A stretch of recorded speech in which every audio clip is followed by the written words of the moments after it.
আগের দিনে আমি এই কুর্তিটা পরে যে একটা মেকআপ করেছিলাম তোমরা অনেকে দেখতে চেয়েছিলে, আর আজকে ছিল পঞ্চমী, তো ভাবলাম একটু আশেপাশে ঠাকুরগুলো দেখতে যাব, কিভাবে লুকসটা করছি তোমাদেরকে শেয়ার করি। প্রথমে মুখটা ফেস ওয়াশ দিয়ে নিয়েছিলাম, তারপরে এখানে একটা ময়শ্চারাইজার লাগাচ্ছি।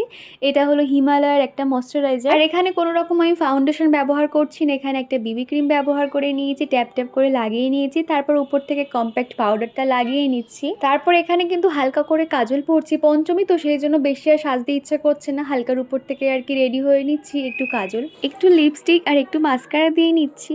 আর এই যে একদম ফুল রেডি হয়ে গেছে, হালকা ফুলকার মধ্যে রেডি হয়েছি। আর আজকে না যাওয়ার কোনো রকম প্ল্যানিং ছিল না, চিকু পাপা হঠাৎই বললো যে চলো আশপাশগুলো দেখে আসি, কিনা খুব সুন্দর ঠাকুরগুলো করেছে। তো আমরা বাইকে করেই আর কি বেরিয়ে পড়েছিলাম ঠাকুর দেখতে। আর আমাদের বাড়ির সামনে সারাটা রাস্তায় এরকম লাইট দিয়ে ডেকোরেশন ছিল, দেখতে কিন্তু ভীষণ ভালো লাগছিল। প্রথমে এসেই এই দুর্গা প্রতিমাটা দেখে এত ভালো লাগলো না, চোখগুলো টানা টানা এত সুন্দর লাগছিল। আর এই জায়গাটা পুরো একদম প্যান্ডেলটা না পুরো মাটির সমস্তটাই করেছিল, যেরকম মাটির সমস্ত কিছু দিয়েই দেখতে পাচ্ছ, উপরটাতে ঝুড়ি রয়েছে। আর ঠাকুরটাও কিন্তু দেখতে ভীষণ ভালো ছিল।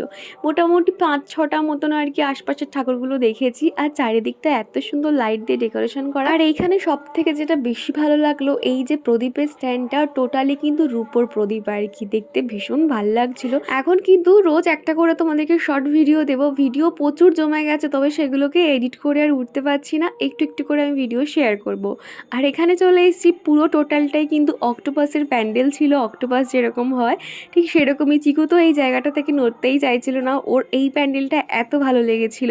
তো খানিকক্ষণ এখানে দাঁড়িয়ে ছবি টবি তুললাম, খাওয়া দাওয়া করলাম, ফুচকা খেয়েছি, পাপড়ি চাট খেয়েছি। তারপরে শেষে চলে এসেছি আরও একটা প্যান্ডেল দেখতে, এটাও কিন্তু টোটালি বেতের যে ঝুড়ি হয় সেই ঝুড়ি দিয়ে বানিয়েছি। আর এই ঠাকুরের মুখটা দেখে এত ভালো লাগলো, শাড়ি থেকে শুরু করে জুয়েলারি, চোখগুলো টানা টানা ভীষণ ভালো লাগছিল।